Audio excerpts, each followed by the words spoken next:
Afternoon, everybody. Welcome to Solo ReacTalk. This afternoon, I'm going to be reacting to Star Wars vs. Warhammer 40K, Episode 44, The Light Flickers, Part 1, made on the AFanWithTooMuchTime YouTube channel. If you guys want to check out my reactions to the previous episodes of Star Wars vs. Warhammer, remember that the reaction playlist card is going to be at the top. If you want to check out the original video as well as AFanWithTooMuchTime's YouTube channel, the links are going to be in the description below. Yes, previously on Star Wars vs. Warhammer 40K, the survivors and the defenders of the Basilica and the Imperium of Man as a whole, I should say, have been having a meeting, the top leaders of the Imperium of Man on Axum, Samuel Weiler,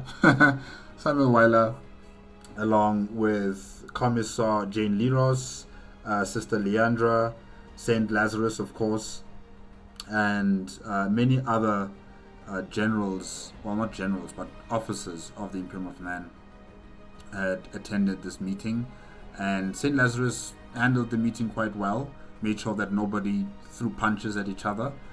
Saint Gaxion's skull has been taken by Sister Leandra for examination, and yes, they are deciding that they're going to evacuate the planet with the help of the Tempered Hands. The Tempered Hands chapter, I should say, has come to assist the defenders of the Basilica, and Saint Lazarus has ordered that the first people that should leave the planet are the wounded. They should be the ones that should be leaving off the planet, and then everybody else will be on the second row of transportation back into space. The Astartes were not taking him seriously when he said that, but Saint Lazarus was very resolute on it. And yeah, that's the plan essentially. They're going to defend the Basilica. Those who are capable of defending this Basilica, or everybody else who's wounded or who needs medical attention, will be heading off to space. And then we also got to deal with Jedi Master Opa Rankisis and his abilities of transferring. I think it's like a telepath essentially. He's able to transmit information to the clone troops to assist them in fighting against the Tempered Hands, and it's working. However, not enough, because he is dealing with the Astartes, and it's not going to be something that's easy for a Jedi and a couple of clone troops to overcome. It's going to be very difficult. And then we also have Jedi Master Coleman Cage, who was at the gates of the Basilica. He was brought into a trap, led by Arch-Imbalancer Sebastian von Dredd, the chapter master of the Tempered Hands. And yeah, that entire army that Coleman was leading was completely decimated. Coleman is missing in action. We don't know if he's dead or if he's alive, not sure, but he is missing in action. The Tempered Hands also have got some Primaris Marines in their chapter, and they're working quite well with each other. Everybody's working quite well. There isn't any drama between the Primaris Marines and the original Tempered Hands chapter Astartes. And Jedi Master Jedi Knight Isla Sakura, along with Quinlan Voss, who is a Jedi Master, and the other Jedi who are fighting against Tawila, were at the end of their capabilities, if I can say that. They could do no more against Tawila. Luckily for them, for now it seems like it's lucky for them, Lord Sidious has arrived, and he's going to take this battle personally. He's here to, destroy this threat that he's been sensing, and yeah, let's see if he can actually defeat Tawila, or at least push him back. And for the Jedi who are there, don't assist Don't stay behind to witness the battle. Run. Get out of there. I know you guys want to know who this Dark Lord is, but you don't have the luxury right now. Because either Tarweiler is going to kill you or Lord Sidious is going to kill you. So whoever's still surviving, get out of there as soon as possible. Don't stay to watch this fight. I know it's tempting. I know you guys want to know who this man in the cloak is, but rather be safe than sorry. That's what I think. And of course, the wife of the Emperor, Miss Istara Ordain, the Canoness Superior, has sacrificed her life, making sure that the virus bomb that was launched by Commissar Shadrack's assistant, a tech priest, would not reach the surface of the planet Axum. She turned into flames, and those flames were consumed the virus bombs, and thus the virus bombs are destroyed, are inert, and Istara Ordain has sacrificed her life, making sure that the people of Axum, the armies that are on Axum, get to live and to fight one another. And we'll see who the victor is for the planet. And 1313 has decided that he is going to be joining forces with Saint Lazarus and the rest of the Imperium of Man forces, and not be led by Shadrack. Shadrack is dead. Shadrack is dead. In fact, I should have said that first. Shadrack is no more with us, and I'm happy. And 1313 has joined back with Emilia and the other Cadians and everybody else part of Saint Lazarus' force. So yeah, it's a happy ending, kinda, if I can say that. Let's see what happens next as we continue on with this battle on Axum and also in space. I haven't heard much about what's happening in space for some time. Hopefully we'll get back there again one of these days, or maybe it'll be in this episode. I don't know. Let's see. Okay. 3, 2, 1, go.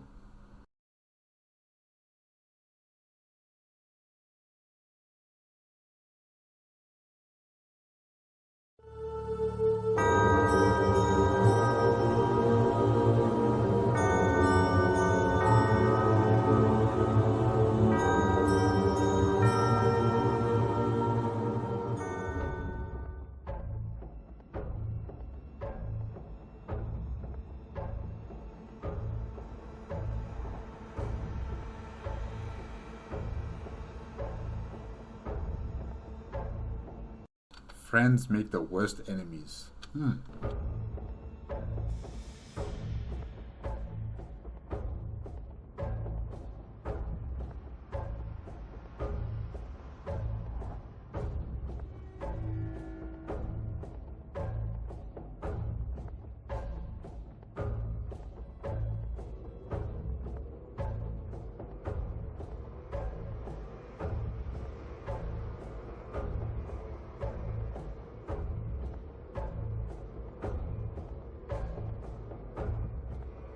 The Grand Basilica, once a sanctuary of hope and faith, now stood as a solemn monument to the impending pale doom which surrounded the Imperium on Axum. Within its hallowed walls, a gathering of desperate soldiers clung to fast-fading threads of faith, hands reaching out for answers, and the hope they sought to find within those answers.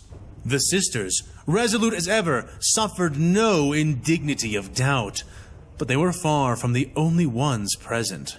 Saint Lazarus, newly appointed and burdened with duty and doubts great enough to shatter a soul, stood before them, his heart heavy beneath his resolute spirit. He had faced battle and death, but this moment, this choice, tested his newfound mantle of leadership. A mantle he feared he would soon be surrendering into the frigid maw of the afterlife. Clad in humble sackcloth adorned with flak armor, Lazarus bore the scars of war openly. Already he had lost an arm and a leg to this battle, both limbs claimed by merciless violence, replaced now with finely made mechanical prosthetics. They served as constant reminders of his questionable mortality, of the fragility of flesh, both his own and that of all of those who looked up towards him as he took his place at the elevated pulpit. Yet he wore them with a fierce determination, for he knew that the essence of a saint lay not in a physical body, but within the indomitable spirit that blazed inside. And the mob of men and women before him did not deserve anything less than a saint. Not a man mired in doubts, not a fool elevated by circumstance to where he should not have served, not a coward weighed down by uncertainty and fear. The news he now sought to deliver demanded a saint. Become the symbol. Become the symbol, Saint Lazarus. Become the legend. And so, a saint he would be. He held the turmoil that churned within his chest and stomach tight through the twin vices of discipline and the truest sense of duty. Taking a deep breath, Lazarus began. My brothers and sisters, soldiers of the Imperium, I stand before you today, a vessel of the God Emperor's will and his ineffable plan. This world faces an imminent threat, one that demands a terrible sacrifice. The evacuation efforts we have labored to organize have been cut short by the looming specter of annihilation. He announced loudly, his words bringing silence to all those assembled. Beside him stood two figures. Canoness Commander Leandra Ordain, her presence a pillar of unwavering faith, and First Captain Heldris Torv of the Tempered Hands Space Marine Chapter. Heldris Torv. I don't think I wrote his name down.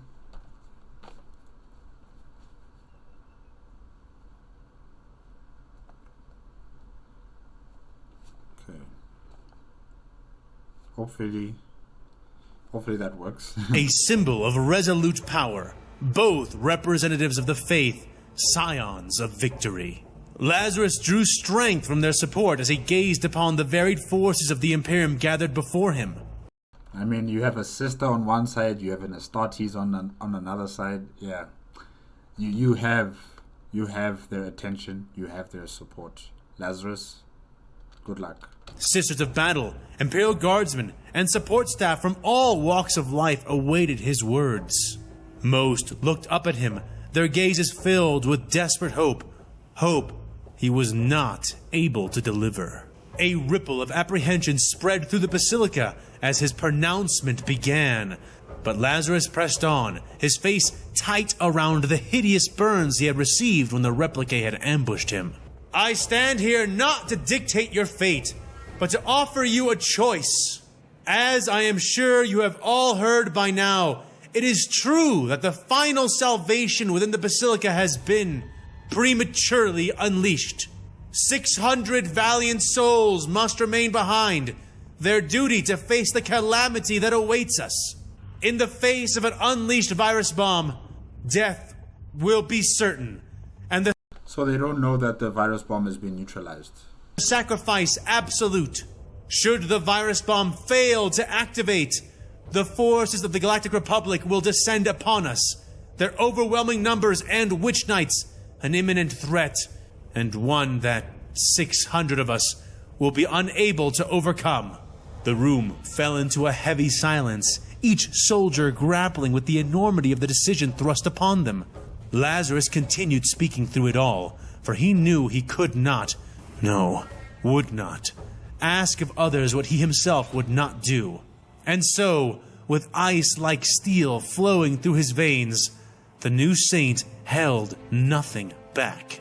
I will stand with you, shoulder to shoulder, among the 600 who remain. It is a burden I do not ask lightly, for I too am prepared to return to the Emperor's side once more before I abandon any to fight alone. Together, we shall become either an unbreakable shield or a bloody testament to the unwavering loyalty that burns within the heart of humanity. Whoa. You could have been a good commissar. Saint Lazarus, you really could have become a very good commissar. The way you speak, this is good. This is the Emperor's home, and I shall not allow the Republic to desecrate it with impunity. As Lazarus finished speaking, his gaze traveled across the faces of those assembled, seeking volunteers, the truest and bravest among them. His heart ached with the knowledge that many lives would be altered by his choice, that loved ones would be left behind. But amidst the uncertainty he beheld, he also saw flickers of determination ignite within the eyes of his soldiers, and those scant flames lent heat to his own. Gritting a mouth full of true and false teeth, the Imperial Saint nodded his head. Step forth, honored brethren, and let your courage shine! Do not heed the call out of blind devotion, but out of the conviction born of your own will. Together we shall defy the darkness and ignite a beacon of hope, a flame that will guide future generations in the face of the adversary. Rally your spite! Harness your rage! Kindle your faith! If death faces us today, then let us face it as true scions of humanity. If we must die, then let us all die standing! For the Imperium, for the Emperor, for Saint Lazarus. Well, no. We do not venerate. We don't venerate the saints at the level of the Emperor and the Imperium of Man. But yes, what is that saying again? Ave Imperator, in excelsis terra. He yelled into the echoing spaces of the filled basilica. Before him was an ocean of varied soldiers, from Calambians, Vastellans, and Ogrins, to Sisters of Battle, Tempestus Scions, and the largely wounded Cadians and Kriegers. Even the remaining stormtroopers who had been under Shadrick's command were among them, stripped of their weapons and standing at ease only paces away from those who had fought against them. These men puzzled Lazarus, as it was they who had helped launch the bomb that would end the world. And yet they seemed all too happy to take his orders once they had heard of Commissar Shadrick's apparent success. In spite of their role in the crisis they all now faced, they were among the first to step forward, the first to volunteer their lives. Among the...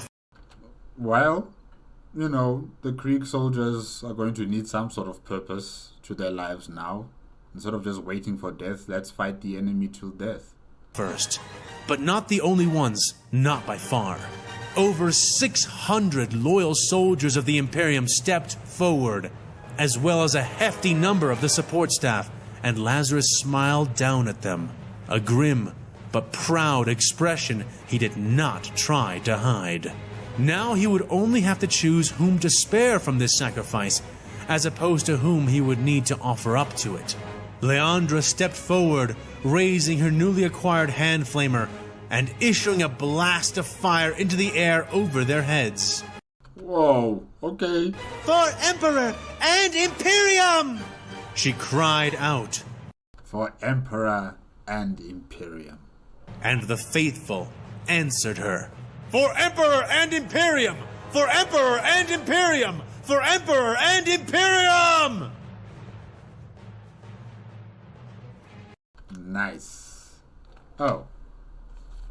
Is AFanWithTooMuchTime going to talk to us? Alright.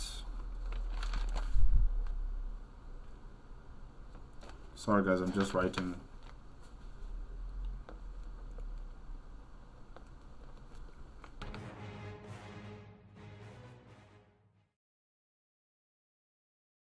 Hey there, fellow fans. AFanWithTooMuchTime here, hoping that you are enjoying this episode of Star Wars vs. Warhammer 40K, The Light Flickers. Yeah, so far I'm enjoying it. Part 1. Please forgive the interlude here in the middle of the episode, but I am compelled to remind everybody about my current project, the project on which a lot of my creative future may very well hinge. I have recently released the Kickstarter for my latest comic book project, Song and Stone, and currently I'm about halfway through my Kickstarter run, but regretfully, I've only made about a little under $900 with 16 backers. Well, yeah, that's in the past. Last time I checked was like a month ago, or was it? Yeah, like around a month ago, or maybe 3 weeks ago. I can't remember correctly, but yeah, it was around $6,000 or $7,000 with 120 something people who have contributed. Yeah, I could be wrong. If I am, correct me in the comment section. But I think it's going well. But I don't know. I'm not sure. It's up to AFanWithTooMuchTime how he feels about it. But I think it's going quite well.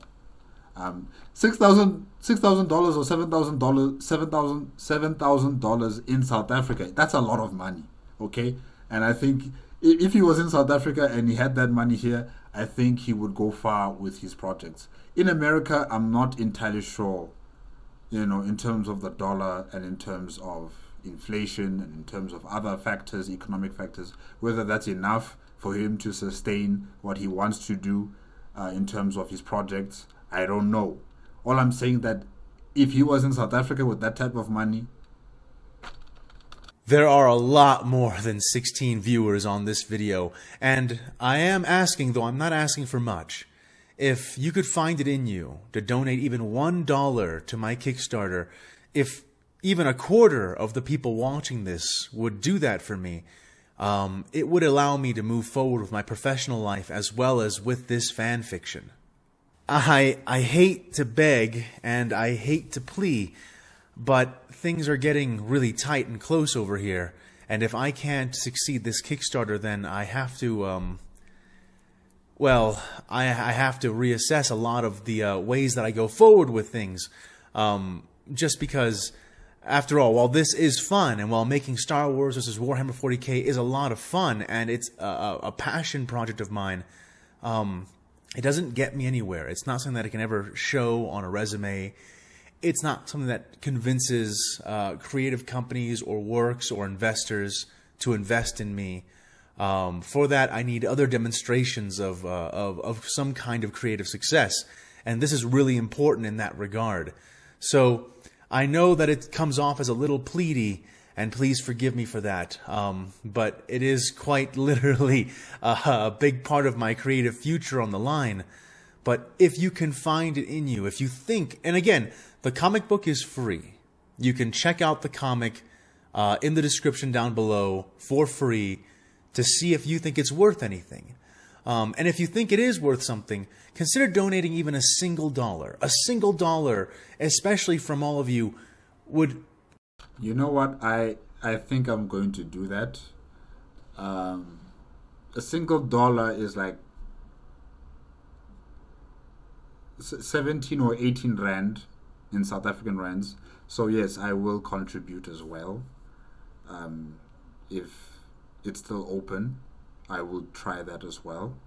And I'm also going to put the link for the Kickstarter in the description below for those who also want to support. Yeah. Take me so much farther.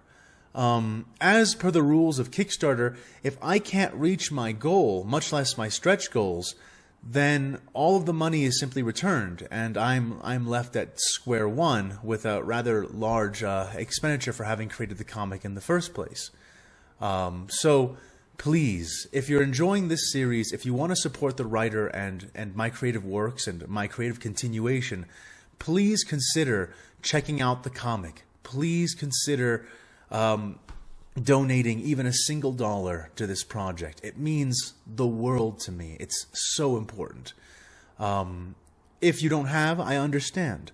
But again, all I ask for is a small donation. There are so many fellow fans here. There are so many people who are enjoying these creative universes and the work that I produce. If you've been enjoying it for 1 hour, 2 hours, 8 hours, 12 hours, or more, consider providing just a little bit of backing to this project to help me continue, basically. And you've already all heard the spiel. I have aspirations to be a truly independent creative writer. I don't want to have a company or a specific power system breathing down my neck to alter my narratives into something that isn't what I was going out to do. But for that, I need freedom to produce what I think is important and creative to produce. And to have that freedom, I need to be able to make some money for myself. I need to be able to be profitable in some way, or at least to get back a little bit of what I spent making the comics, because it hasn't been easy to do it all by myself. This is all self-published. If you agree with that sort of approach, if you think that's the best way for a creator like myself to go forward, then please consider donating some amount to the Song and Stone project, the Kickstarter, which you can find in the description down below. Thank you for your support, and now I will return you to The Light Flickers, Part 1. Please enjoy.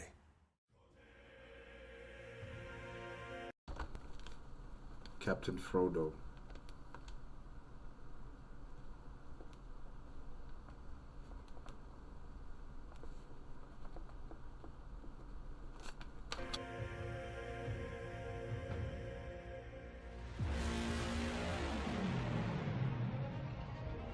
The spires of Axum trembled, the towering skyscrapers becoming the stage for a desperate struggle between forces from both local and foreign galaxies.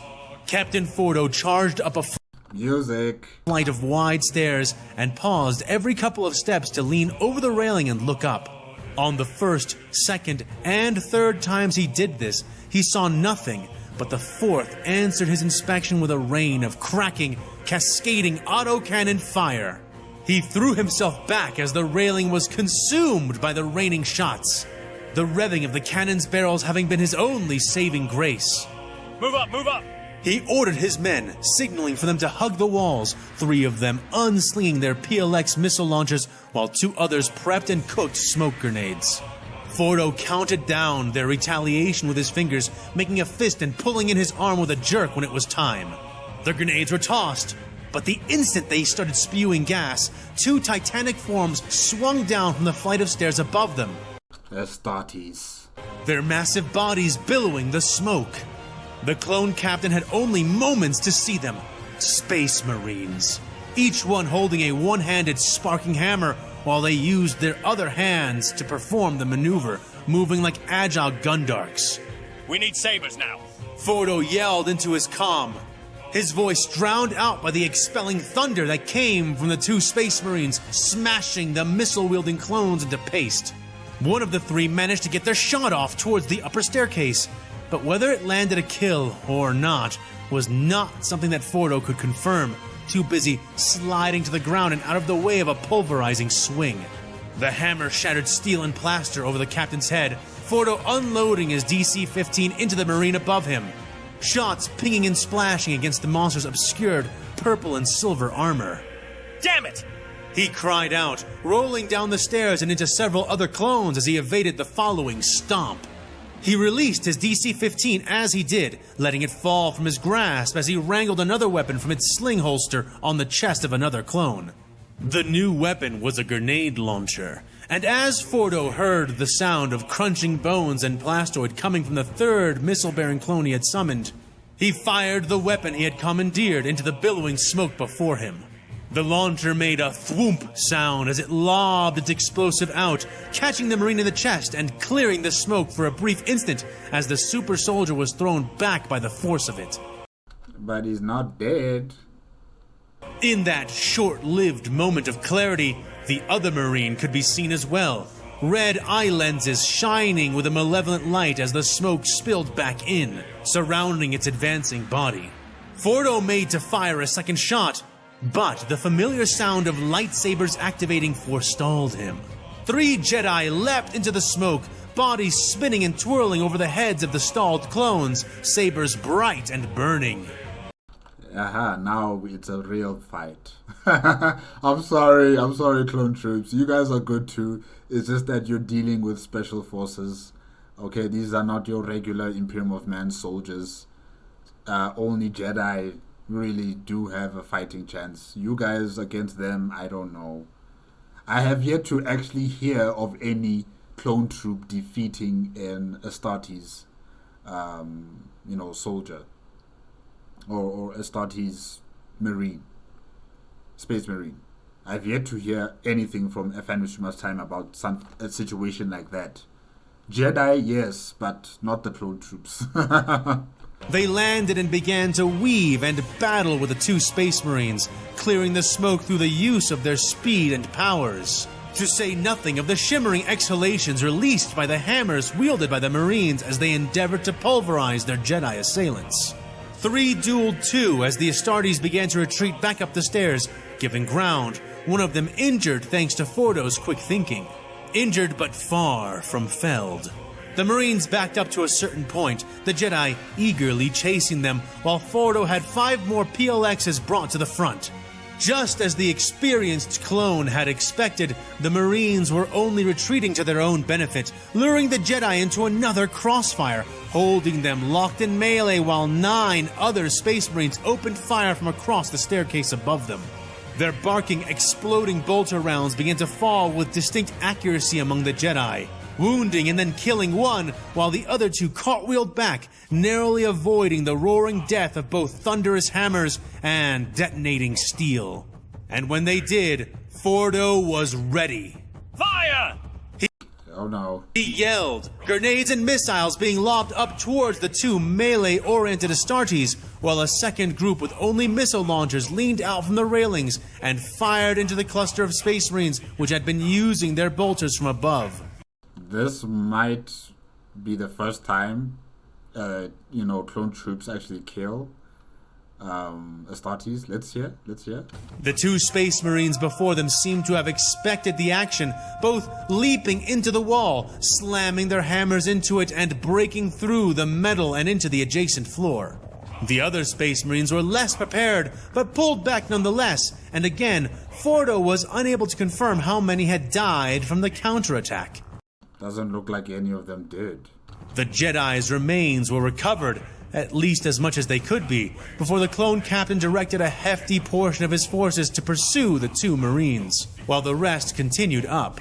The last thing he wanted was for the enemy to be running rampant while behind them or in their flanks.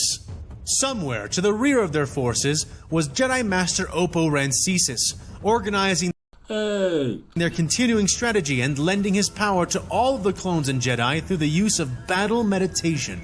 Fordo could feel it even then, a subtle but powerful extra sense falling over him, making his reflexes faster, his hunches more accurate, his predictions nearly prophetic.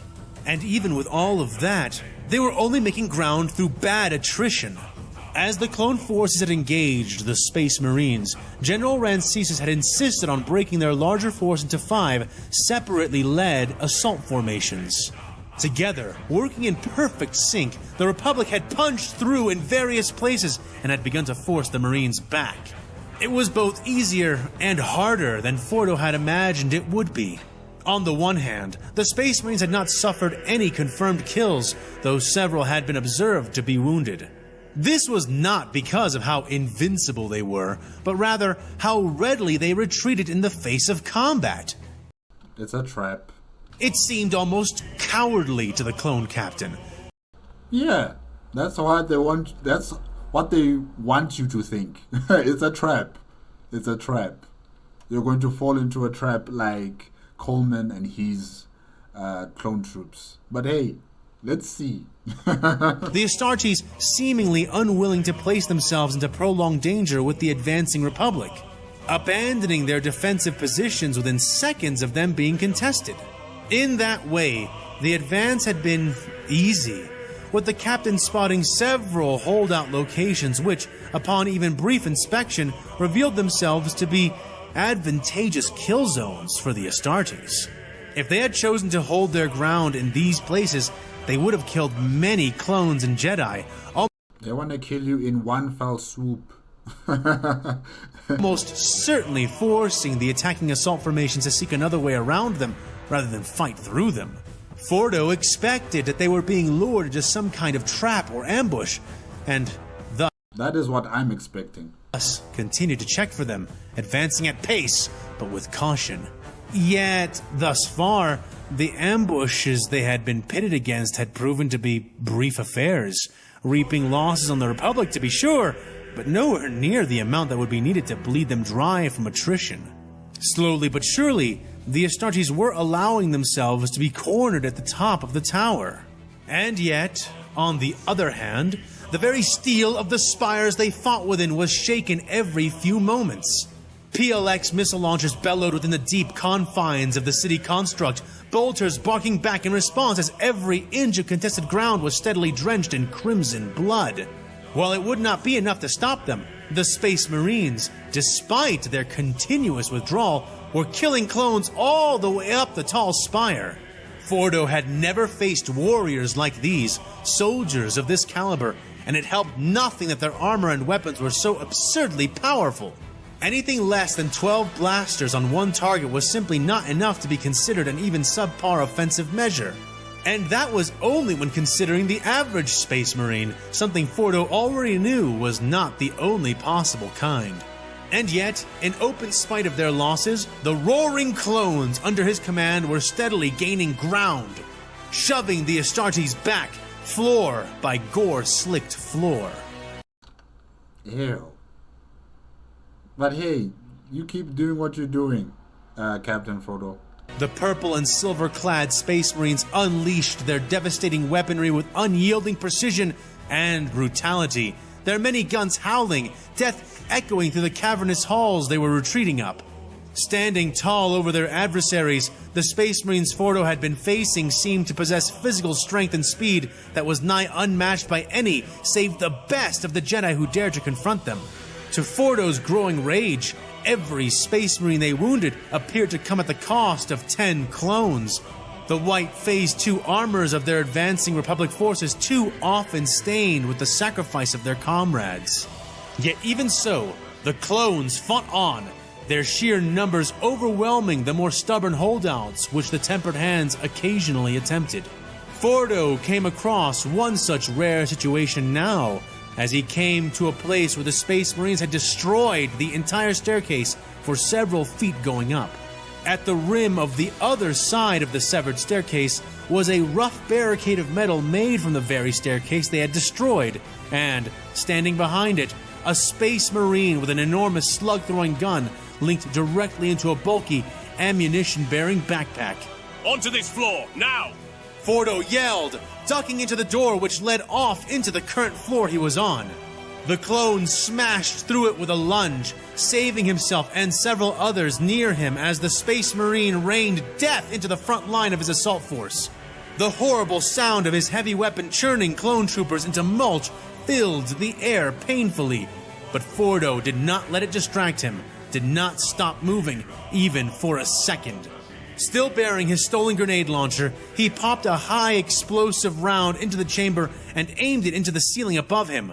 Another thwoomp sounded shortly before a massive explosion blew a hole into the floor above. Fordo slung the launcher and checked his special issue gauntlets. The liquid cable dispenser that facilitated his cord whip and grappling line was still intact and functional on his left arm. And on his right, the deployable, knuckle-mounted vibro blade extended and retracted smoothly. The clone captain aimed his gauntlet up at the hole, firing his cable and rappelling up past it in a matter of seconds. He activated his helmet light, finding himself in a dark series of offices which ran beside the stairs. Checking a holodisc briefly for a map of the place, he took off running, able to orient himself easily thanks to the loud, continuous roar of fire that the Space Marine was letting loose with. Fordo turned a corner and kicked open a door, finding both what he desired and what he had desired to avoid at the What he desired and what he desired to avoid? Interesting. same exact time. Across the wide room from Fordo was the open door which led out into the staircase above the murderous Marine.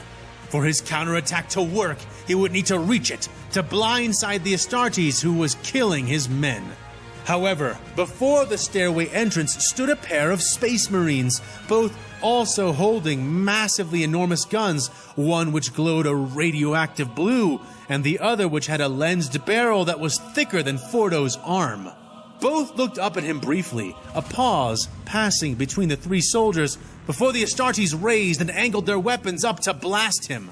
He ran straight for the two, counting to 3 in his head before dropping down into a slide.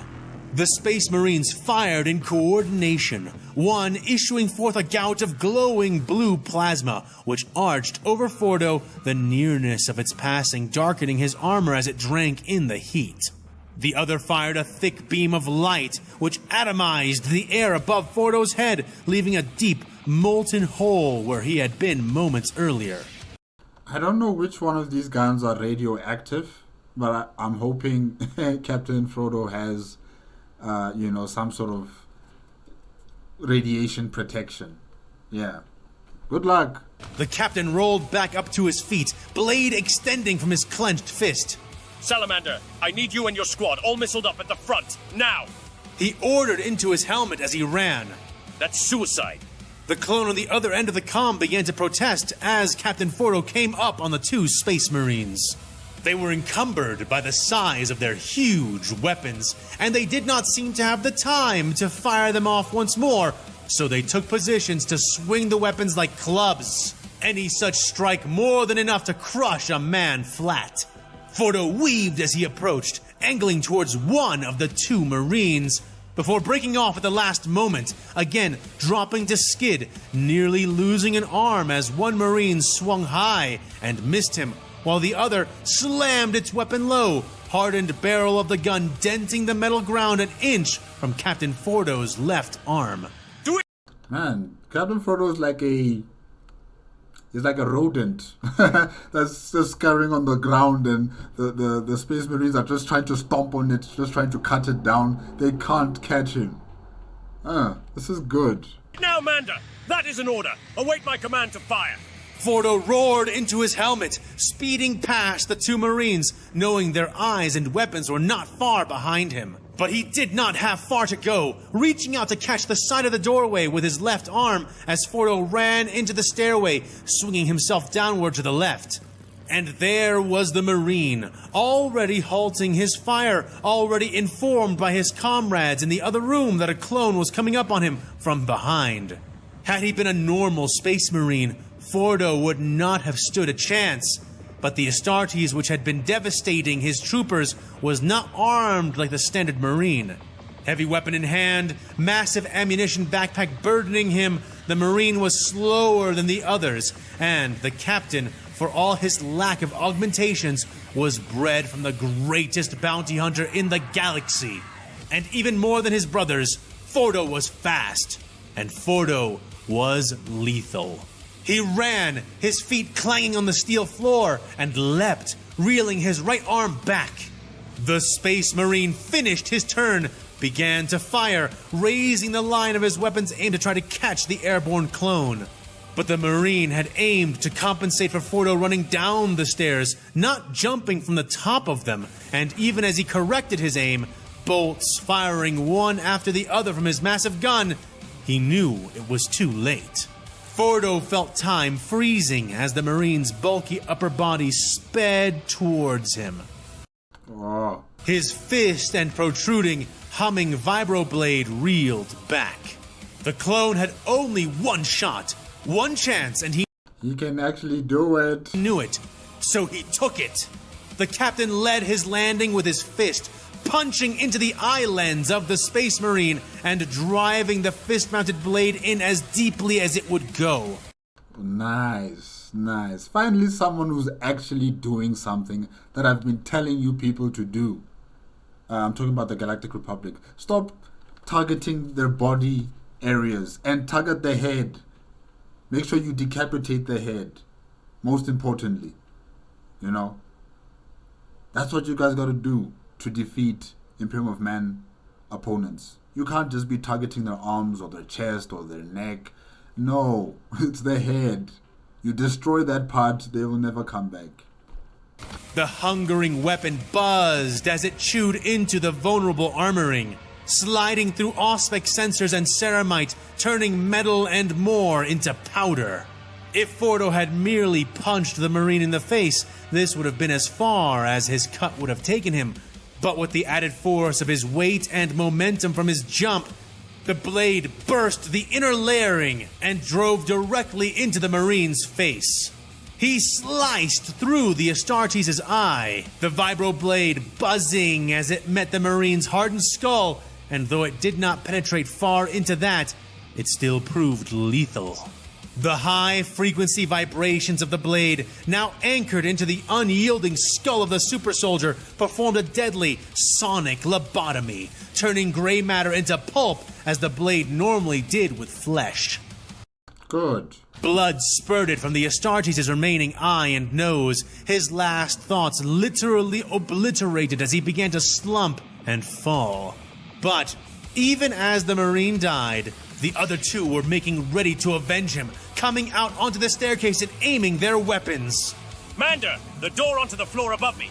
Fire now! Fordo ordered as he began to yank his fist free of the now dead Space Marine.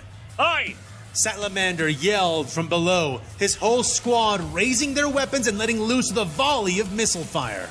Rumbling curses in their own language, the Marines withdrew hastily, narrowly avoiding the cascade of explosions and pulling back as the others of their kind had done. Lines were fired and set up, the clones scaling up the hole the captain had created and across the gap in short order. Fordo sat down as his forces began to move across the barrier, taking a moment to remove his helmet, drinking water from a canteen before dumping some of it over his head.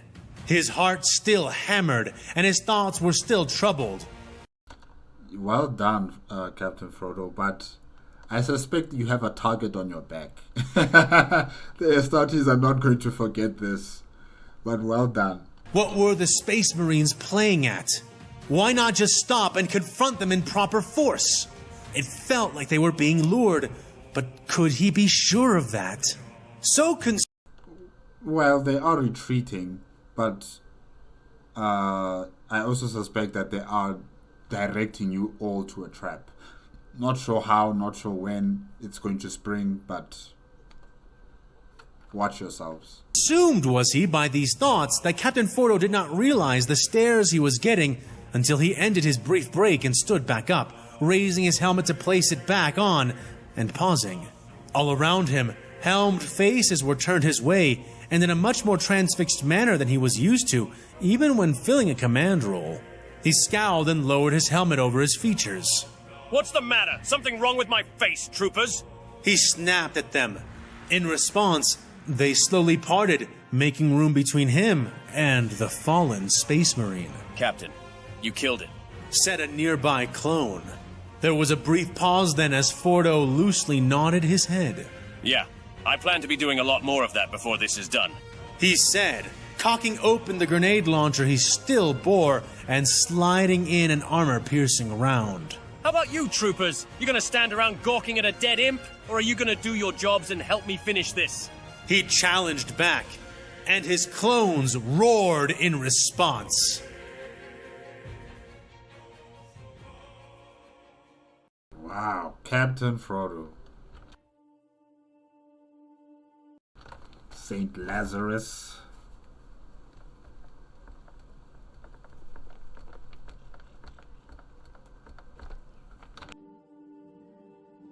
He sighed heavily and rubbed at his eyes, feeling them ache almost as much as the numbed, burn-patch-covered side of his scorched face. The new saint felt... How many fingers are those? My gosh, 1, 2, 3, 4, 5, 6, 7, 8, 9, 10, 11. Okay, wow. Old, sitting wearily in the dimly lit office, his gaze fixed on the towering stacks of paperwork that detailed the fate of far over a mere 600 valiant souls. The weight of their lives pressed heavily upon him as his prosthetic arm traced lines on the evacuation roster, determining who would be saved from the impending doom of the virus bomb or the merciless onslaught of the Republic. The room was filled with an air of solemnity, broken only by the sound of a sharp knock that cut through the heavy silence. Jumping a little in shock and wondering if it was one of the guards who stood outside the doors, Lazarus cracked his neck, secretly happy to entertain any minor distraction if it offered him a reprieve from his current duty. "Enter!" he called, his voice carrying a weight within it that he could scarcely mask. Commissar Jane Lee Ross marched inside, her rigid demeanor and stiff uniform matching the no-nonsense tone of her voice. The red and black garbed commissar saluted the saint with crisp precision as she began to speak. "Holiness, I hope I am not disturbing you." Lazarus shook his head and beckoned her further in, gesturing towards one of the chairs seated before the ornate wooden desk he now occupied. Jane strode 3 steps closer, but did not sit, instead continuing to speak. "I have an odd matter to discuss with you. If there had been too many instances of this, I would never think to bring it to your attention, but there is just one, so I decided to bring this instance to you personally." And what is that? Lazarus raised an eyebrow at that, setting down his autoquill. "Instance of what?" Lazarus asked. Jane seemed to stumble a little there, as if trying to find the right words to answer with before resuming, her voice stuttering somewhat as she began. "There is a soldier demanding to speak with you. He wants you to change his assignment within the evacuation roster." At this, the saint sighed and nodded, raising his quill again. Someone wants to change the assignment? The soldier? Okay. Many more than they needed had volunteered, so he was barely shocked by this occurrence. "Right. A few of them were bound to lose their nerve. I'm surprised you didn't handle this yourself. But given that you have brought this to me personally, I suppose it means nothing to reassign him to a ship heading out. What is his name?" Lazarus asked, but Jane shook her head at him. "It's not that, Holiness. This man, he refuses to accept his evacuation assignment and is insisting on a chance to convince you to change your decision, to assign him into the 600, not out of them." She explained. "Well, that is rather unexpected. What is his name, his assignment and position?" Lazarus asked, putting the quill back down and making ready to sort through the rosters before him. "His name is Farnes Eliton." Farnes, you're back. Oh my gosh. You are back, and you still have the message from... oh my gosh, who gave him the message?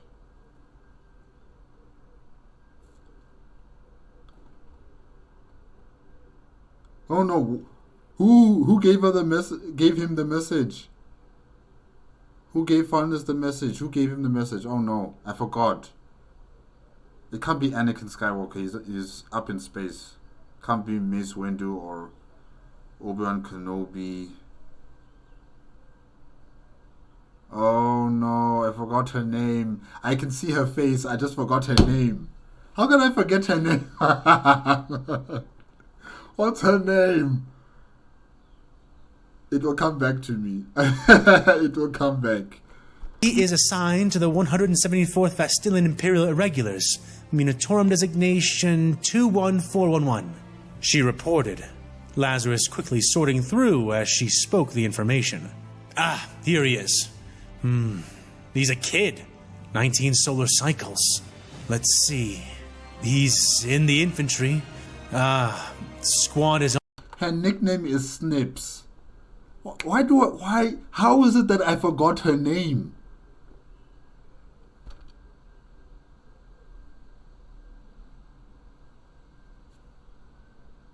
I have a memory block. I can't explain it. I cannot explain how is it that I forgot her name. And she was the Padawan of Anakin Skywalker.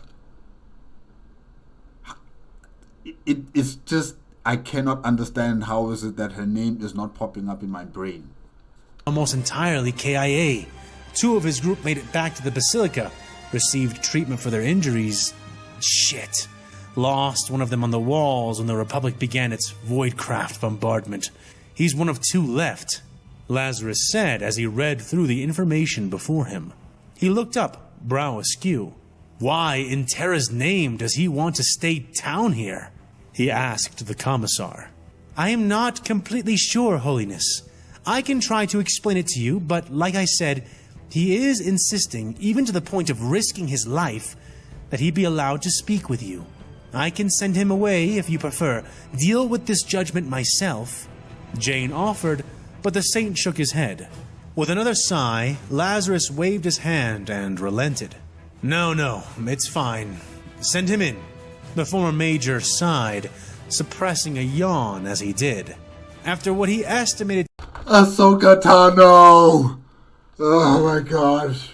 Yes, Ahsoka Tano. Oh my god. Oh. I forgot her name. I really forgot her name. Oh my gosh.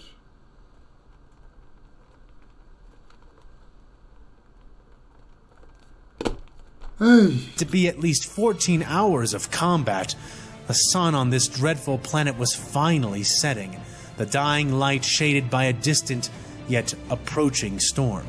The stims helped to keep the saint aware, but even with them cycling in his blood, he doubted he'd be able to keep this up if night fell and the sound of falling rain permeated the air. He could only hope that the bomb, or the replique, would kill him before he fell unconscious. The door swung open, and Farnus Elite... How long do they expect the bomb to reach the surface of Axum? Because by now, it would have reached there a long time ago, I think. But anyways... stepped into the room, his nervousness palpable as he introduced himself. I am Farnus he began to say. Yes, I know who you are, Lazarus said, cutting him off, skimming over his file briefly. The saint looked up at him, affecting a dubious expression. Vastellan, you hail from the 174th, correct? He asked, probing. Yes, sir, Farnus said, snapping a salute and nodding. Take a seat, Private Elitan, Lazarus ordered, gesturing towards a chair. He turned towards Commissar Lyros as Farnus began to sit. You may leave us, Commissar. Close the door behind you. He dismissed with a nod of his head in her direction. Jane seemed to be about to protest, but bit her tongue and nodded, her expression softening slightly as she obeyed the saint's command. As you wish, Holiness, she said as she exited the room, leaving Lazarus and Farnus alone in Ishtara's former office. Lazarus leaned forward, his tired eyes reviving, fixing the younger man with a piercing gaze. Why are you refusing the evacuation order, guardsman? He asked bluntly, making Farnus blush somewhat and shake his head. Oh, no, sir. Holiness, it's not my intention to refuse any orders, sir.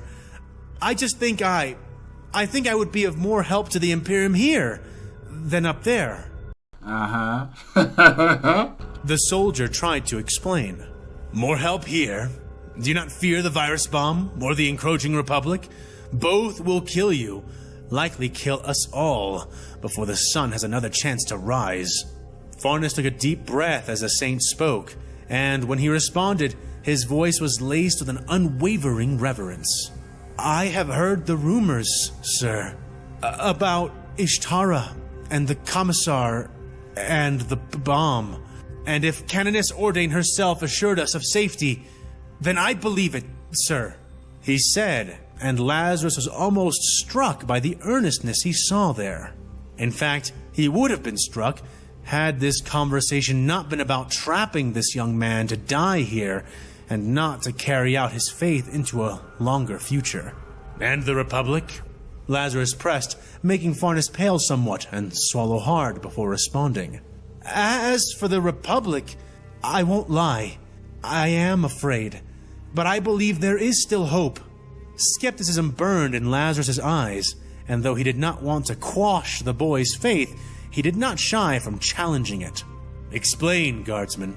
Why do you believe the situation is not hopeless? Yes, guardsman. Explain. In detail. Asked the saint, crossing his arms on top of the desk and leaning in a bit. Farnus hesitated for a moment, his hand delving into his pocket to retrieve a small, blood-stained prayer scroll. Lazarus eyed it, lifting an eyebrow and looking back up at the soldier for an explanation. Sir, My comrade, Tech Priest Nerva Sharp, she and I fought side by side within an Imperial Knight. We helped turn back the enemy from the Basilica gates, fought alongside Ishtara Ordain herself. It was Nerva who saved the Canoness when we were all crushed beneath a fallen starship. I know it's hard to believe, but I am speaking only the truth, Farnus exclaimed, eyes wide, fully expecting to be disbelieved. I believe you, the saint said quickly and easily. Many eyes saw what you describe, so for now at least, let's say I believe you. But what about that makes you think we can defeat the Republic with 600 men alone? Lazarus asked. Well, we were left for dead after the crash, but Nerva and I were found and saved by a Jedi Knight of the Republic, an abhuman woman who called herself Ahsoka Tano. Yes, continue.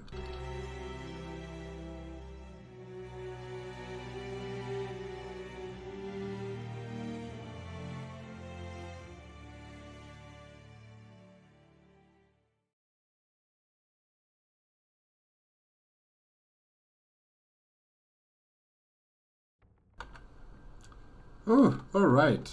Okay. That is it with Star Wars vs. Warhammer 40K episode 44, The Light Flickers Part 1. Yeah. Wow. Okay. Captain Fordo, well done. Well done. You've achieved something that not many clone troops have been able to accomplish. And yeah, like I stated before, you have a target on your back now. The Astartes will remember you. They will remember you. So once they spring their trap, I'm assuming they are creating a trap for you guys. They're going to target you first. So watch yourself. Get ready for that. St. Lazarus giving out a speech to the Imperium of Man forces at the Basilica. Really, this guy could have been a commissar. If he was sent to the Scholar Progenium at a young age, I'm telling you, he could have become a very good commissar. The way he's able to galvanize the soldiers, it's so good, really. And the fact that he had the support of the Tempered Hands, had the support of the Sisters of Battle as well, it just assured his authority and his leadership, and it gave hope to the people who were left in the Basilica. And the fact that so many of them decided that they were going to hold the line against the Galactic Republic while everybody else retreats, really it just speaks volumes about his leadership and the way everybody respects him. So yeah, St. Lazarus, well done.